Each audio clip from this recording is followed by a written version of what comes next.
नमस्कार, स्वागत है आप सभी का ग्लोबल अड्डा। आप देख रहे हैं पुनीत के साथ। और ईरान को लेकर जो खबरें आ रही हैं उसकी हम बात करने वाले हैं। 18 दिन हो चुके हैं ईरान में जो कुछ चल रहा है, प्रदर्शन चल रहा है और तमाम चीज़ें चल रही हैं। 18 दिन बीत गए हैं और बार बार बीच में खबरें आ रही हैं कि अमेरिका कभी भी हमला कर सकता है। लेकिन अब जो बदलाव हुए हैं उसके बारे में जानकारी आपको दे देते हैं। ताज़ा अपडेट्स क्या हैं, ताज़ा क्या डेवलपमेंट हो रहा है, इसके बारे में समझते हैं। मेरे सहयोगी आनंद मौजूद हैं, क्योंकि देखिए एक बड़ी बात यह है कि आज फांसी देने की बात कही गई कि वहाँ एक शख्स 26 साल का एक दुकानदार, जिसके ऊपर आरोप ये लगाया गया कि अल्लाह के ख़िलाफ़ युद्ध छेड़ा गया उसकी तरफ से, उसको फांसी देने की बात कही गई। अब इसके बाद अमेरिका की तरफ से चेतावनी आई थी और अमेरिका की तरफ से ये कह दिया गया था कि अगर ऐसा कुछ ईरान करता है तो उसका अंजाम भुगतना पड़ेगा। दूसरी तरफ डोनाल्ड ट्रंप के ट्वीट या ये कह लें कि ट्रुथ सोशल मीडिया जो है उस पर वो जो पोस्ट करते हैं वो बड़े चर्चा में आए हैं, क्योंकि वो एक प्रकार से वहाँ जो लोग प्रदर्शन कर रहे हैं उनको पूरी तरीके से अपना बैकअप दे रहे हैं। साफ कह दिया है कि आप तो करो, हम आपके पीछे हैं। तो अपडेट ये भी है कि डिएगो गार्सिया में कुछ हलचल हुई है। इसके अलावा कतर में जो अल उदैद एयरबेस है उससे भी अपडेट निकल कर सामने आ रहे हैं। ये सारी जानकारी आनंद से लेते हैं। आनंद, क्या खबर आ रही है? देखिए, दरअसल जो अभी आपने बात किया एयरबेस की, तो सबसे मुख्य बात यही कि प्रदर्शन तो ईरान में चल रहे हैं, लेकिन अब जो फांसी देने की बात कही है उसके बाद से ट्रंप और नाराज दिखते नज़र आ रहे हैं ईरान से खाली खफा करके, क्योंकि ईरान जो है अपने जो कार्रवाई कर रही है प्रदर्शनकारियों पर वो कम नहीं हो रही है। सख्ती दिन पर दिन बढ़ाते जा रही है ईरान सरकार। और ट्रंप का कहना है कि प्रदर्शनकारियों पर अगर कोई भी कार्रवाई होगी तो उसका भुगतना पड़ेगा नुकसान ईरान को। लेकिन अब जो खबरें सामने आ रही है वो है मिडिल ईस्ट में ही है, क्योंकि आपको भी पता है कि अमेरिका का बहुत सारे एयरबेस है मिडिल ईस्ट में। पहला तो है कतर का भी इस पर बयान आ चुका है। सबसे बड़ा एयरबेस उसका वहीं पर है। बिल्कुल। और कतर एक तरीके से ये भी बोला जाता है कि अमेरिका का अपना घर है मिडिल ईस्ट में। अगर कोई बोलता है, ऐसा कहा जाता है कि अमेरिका का घर अगर मिडिल ईस्ट में खोजेंगे तो आपको पहला वही मुस्लिम देश मिलेगा, वो है कतर। कतर में क्या है कि लगभग 10,000 से अधिक सैनिक जो हैं कि वहाँ पर तैनात हैं। अब वहाँ पर क्या है कि वहाँ पर एक्टिविटी बढ़ गई है। कतर में जो एयरबेस है वो एयरबेस खाली करने की भी बात ऐसी सामने आई है कि खाली करने की भी बात कही जा रही है। क्यों कही जा रही है?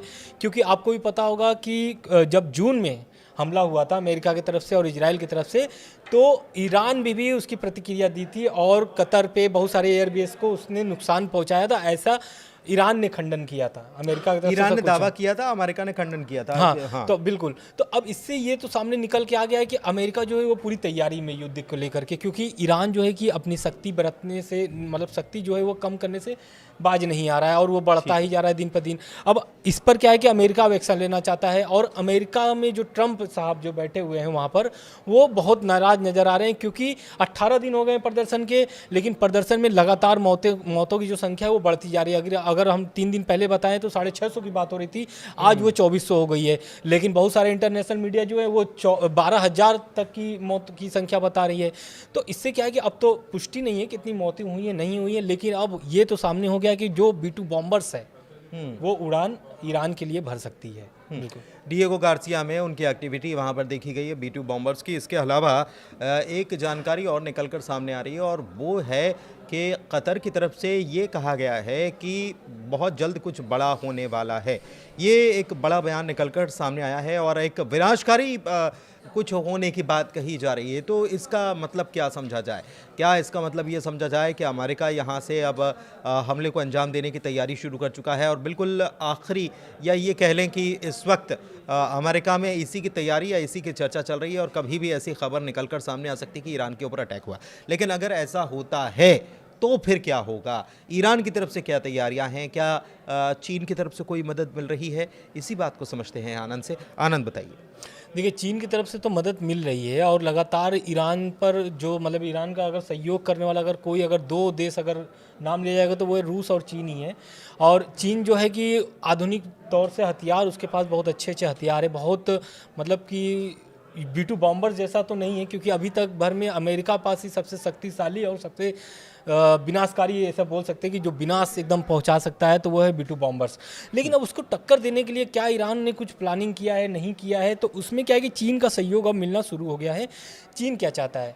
चीन चाहता है कि ईरान पर हमला ना हो, प्रदर्शन ख़त्म हो जाए। चीन भी नहीं चाहता है कि ईरान और अमेरिका लड़े, क्योंकि चीन को भी नुकसान इससे पहुंचेगा, ट्रेड जो होगा कि वो नुकसान पहुंचेगा, क्योंकि आपको भी पता है कि लगभग 50 से अधिक % जो है कि चीन पेट्रोल लेता है, व्यापार करता है चीन ईरान से। तो कहीं ना कहीं चीन चाहता है कि मामला रुक जाए, लेकिन अगर B-2 बॉम्बर्स इस बार उड़ा ईरान के लिए तो शायद चीन भी अपना हथियार दे करके सहयोग बढ़ा देगा आगे। अच्छा, एक चीज़ जानकारी ये भी है कि HQ-9B ये क्या है, सरफेस टू एयर मिसाइल है, यानी कि डिफेंस सिस्टम है। HQ-9B चाइना का डिफेंस सिस्टम है। इसके अलावा S-300 जो ईरान के पास पहले से है, वो किसका सिस्टम है, वो है रशिया का सिस्टम। तो S-300 भी है, और HQ-9B ये चाइना का जो सिस्टम है, डिफेंस सिस्टम, ये ईरान के पास है। और ये जो डील हुई थी सामान के बदले और तेल के बदले देने की, उसके तहत ये सारी साजो सामान इस ईरान के पास है। इसके अलावा ईरान के पास लंबी दूरी की मिसाइलें भी हैं, बैलिस्टिक और हाइपरसोनिक सुपरसोनिक मिसाइल्स भी ईरान के पास है। तो ईरान उसको लेकर पहले भी काम करता रहा है और मिसाइल सिटी एक्टिव हो चुकी है।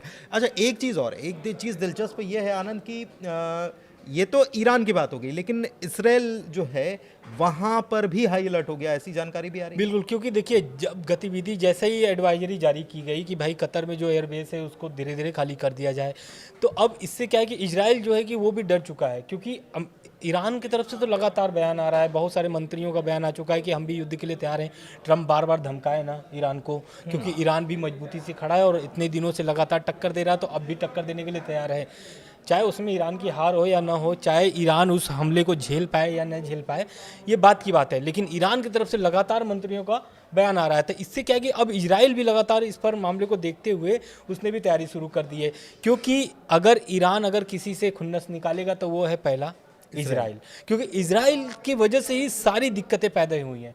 इजराइल क्या चाहता है? इजराइल चाहता है कि स्नैपबैक मैकेनिज्म के तहत और सारे प्रतिबंध लगाए जाएं ईरान पर, ईरान परमाणु बम न बनाए, अपनी बैलिस्टिक मिसाइलें न बनाए, जो भी उनके परमाणु कार्यक्रम चल रहे हैं उसको न करें। तो ईरान चाहता है कि इजराइल चाहता है कि ईरान पूरी तरीके से एकदम मतलब तबाह हो जाए, लेकिन अब ईरान मानने वाला नहीं है, क्योंकि इजराइल ने जिस तरीके से अमेरिका पर दबाव बनाया है कि, और अमेरिका दबाव में आकर के बहुत सारे आप देख रहे हैं कि प्रतिबंध लगे हुए हैं, हमले करने की भी बात कर दी, तो ये बहुत बड़ी बात है। इजराइल भी अगर अमेरिका हमला करता है तो उसमें इजराइल का भी पूरा सहयोग होना तय है। पूरा सहयोग होना तय है, और इसलिए इसराइल भी जो है वो पूरी तरीके से हाई अलर्ट पर जा चुका है। इसके अलावा एक जानकारी और निकलकर सामने आ रही है कि जो स्नैपबैक मैकेनिज्म के तहत प्रतिबंध लगाए गए ईरान के ऊपर, ख़ास तौर पर ब्रिटेन और E3 यूरोपियन कंट्रीज़ जो हैं, उन्होंने अब इस प्रतिबंध को और बढ़ाने का काम किया। मतलब आप समझिए कि एक तरफ तो टेंशन है युद्ध की, और दूसरी तरफ टेंशन जो है वो कूटनीतिक तरीके से कैसे प्रेशर डेवलप किया जा सके ईरान के ऊपर, इसके लिए काम किया जा रहा है, और प्रतिबंध लगाने की तैयारी हो रही है। और ये कहीं ना कहीं ईरान के ऊपर एक प्रेशर डेवलप करने की कोशिश हर तरफ से देखने को मिल रही है, लेकिन रशिया जो है वो बैकअप दिए हुए है। ख़ास तौर पर अगर हम देखें, आपने ये भी देखा है कि रशिया पहले से ही एक युद्ध में उलझा हुआ है, और वो यूक्रेन के खिलाफ है, लेकिन यूक्रेन को लगातार जिस तरीके से बैकिंग हो रही है बाकी नेटो फोर्सेस की तरफ से, अमेरिका की तरफ से या फ्रांस की तरफ से, तो यही चीज़ें अब अगर यहाँ पर चीज़ें बढ़ती हैं तो आप समझिए कि ये बैकिंग जो है ये चाइना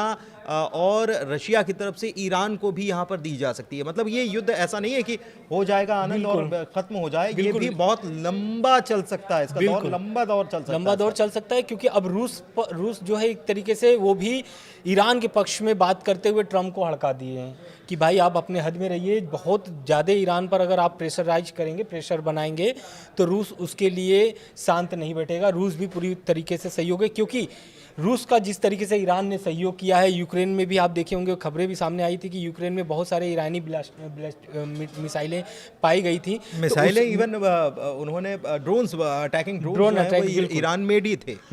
तो इसको लेकर के जो है कि रूस तैयार है, क्योंकि जिस तरीके से रूस का सहयोग ईरान ने किया तो उसका भी दायित्व बनता है कि रूस भी सहयोग करेगा। तो इस कारण से रूस की भी इस पर जो प्रतिक्रिया आई है वो बहुत अहम है। लेकिन अब इसमें आप ये देखिए कि मुस्लिम जो कंट्री अभी भी चुप बैठे हुए हैं, खाली कतर को छोड़ करके। कतर का तो आज बयान आ चुका है, कतर ने साफ बोल दिया है कि विनाश होना तय है। विनाश होने तय है मतलब क्या है? मतलब यही है कि अमेरिका जो है कि अटैक करके ही मानेगा। कतर के अगर वहां पर अगर ऑफिशियल्स को वहां पर कुछ कुल मिलाकर जानकारी दे दी गई और तैयारियां चल रही हैं। बिल्कुल। एक चीज़ और है कि यमन जो है वहां की मिलिट्री जो है उसकी तरफ से ये कह दिया गया है कि ईरान के ऊपर जो कुछ चल रहा है वो नाराज़गी जताई है, हम इसका बदला लेंगे, तमाम चीज़ें कही गई हैं। लेकिन यमन में बैठे बैठे क्या ये कुछ कर पाएंगे, सबसे बड़ा सवाल यही है। हालांकि लेकिन यमन आपने इजराइल वाली जो बात की है, उस इजराइल क्यों हाई अलर्ट पर है? इजराइल देखिए 3 तरफ से तो घिरा हुआ ही है। पहला हिजबुल्लाह, हमास, सॉफ्ट टारगेट वही होगा। सॉफ्ट टारगेट, हाँ, हिजबुल्लाह, हमास और इधर आपकी हुती विद्रोही। ईरान पे अगर कहीं हमला होता है तो जाहिर सी बात है चारों तरफ दूसरी तरफ से एक नया मोर्चा खोलने की बिल्कुल। कोशिश होगी। अब क्या है कि वो लोग अभी शांत बैठे हुए हैं, लेकिन पूरी तरीके से वो लोग भी एक्टिव हो जाएंगे हमले करने के लिए, क्योंकि ईरान पर अगर हमला होगा, क्योंकि आपको भी पता है कि ईरान के प्रॉक्सी हैं ये तीनों, और तीनों प्रॉक्सी जो है कि एक्टिव हो जाएंगे, तो इजराइल के लिए बहुत भारी पड़ेगा ये चीज़। इसलिए हाई अलर्ट पर इजराइल है, क्योंकि अगर रात में भी हमला करता है अमेरिका तो इजराइल का पूरा सहयोग होगा, और ईरान भी इस बार चुप नहीं बैठेगा। अगर हमला होगा तो चारों तरफा होगा इजराइल की तरफ से। हिजबुल्लाह भी हमला करने के लिए तैयार बैठा हुआ है, हमास भी तैयार बैठा हुआ है, और इधर हुती विद्रोही भी। तो कहीं ना कहीं अगर ये हमला होगा तो हुती जो है क्या करते हैं, हुती एक तरीके से व्यापार जो चलता है ना उसको ठप कर देते उसको ठप करते हैं। लगभग 40% वहाँ पर व्यापार चलते हैं उस रास्तों से। और कहीं ना कहीं ट्रंप इस चीज़ को ध्यान में रख करके, ट्रंप इतने दिनों से क्यों बस खाली धमकी दे रहे हैं कि हमला करेंगे, हमला, वो पूरी तरीके से प्लानिंग बना रहे हैं। अभी कुछ दिन पहले ईरान अटैक पर ब्रीफिंग भी किए थे, उन्होंने बैठक बुलाई थी, उस पर ब्रीफिंग भी हुई थी, और उस ब्रीफिंग में भी देखा गया था कि ईरान के किन किन क्षेत्रों पर हमला किया जा सकता है, कैसे किया जा सकता है, किस तरीके से ईरान पर मतलब वो पकड़ बनाना चाहते हैं।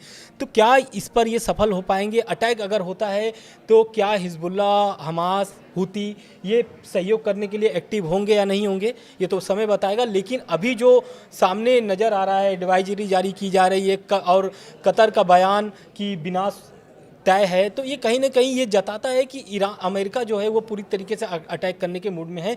अगर फांसी हो जाती है, आप ये जो 26 वर्षीय युवा जो प्रदर्शनकारी हैं, अगर वो फांसी हो जाती है तो एक मौका अमेरिका को मिल बिल्कुल जाएगा। हाँ, और उसको बुलाने की कोशिश यहाँ पर की जाएगी। एक चीज़ और है कि ये सब कुछ जो पूरा घटनाक्रम चल रहा है, इस बीच जो नज़र बनी हुई है वो चाइना और रशिया की बनी हुई है, पूरे घटनाक्रम के ऊपर बनी हुई है। लेकिन अब ये देखना होगा कि क्या अमेरिका, क्योंकि एक बात और निकलकर आनंद सामने आ रही थी कि नेशनल सिक्योरिटी काउंसिल जो होती है उसकी एक मीटिंग होने वाली थी। शायद वो जानकारी भले ही निकलकर सामने नहीं आई, लेकिन ट्रंप को शायद ब्रीफ कर दिया गया है, जानकारी दे दी गई है। और इसके पहले भी हमने देखा है कि एक तरफ बातचीत चल रही थी परमाणु वार्ता को लेकर, और दूसरी तरफ B-2 बॉम्बर्स अचानक से एक्टिवेट हो जाते हैं और उसके बाद हमला कर देते हैं। तो क्या ये ऐसा ही कुछ होने वाला है? क्योंकि अभी तक जो बात ट्रंप की तरफ से कही जा रही थी कि एक very soon a meeting has been set up, तो वो मीटिंग होगी या सेटअप किया जाएगा, वो सारी बातें दूर हो गई हैं और अब हमले की बात हो रही है। हालांकि ईरान की तरफ से साफ तौर पर कह दिया गया कि अगर हमला होगा उसका माकूल जवाब दिया जाएगा। फिलहाल इस वीडियो में चर्चा यहीं तक रखते हैं, और चर्चा कैसी लगी ज़रूर बताइएगा, जानकारी कैसी लगी ज़रूर बताइएगा। वीडियो में आखिर तक बने रहने के लिए बहुत शुक्रिया, धन्यवाद।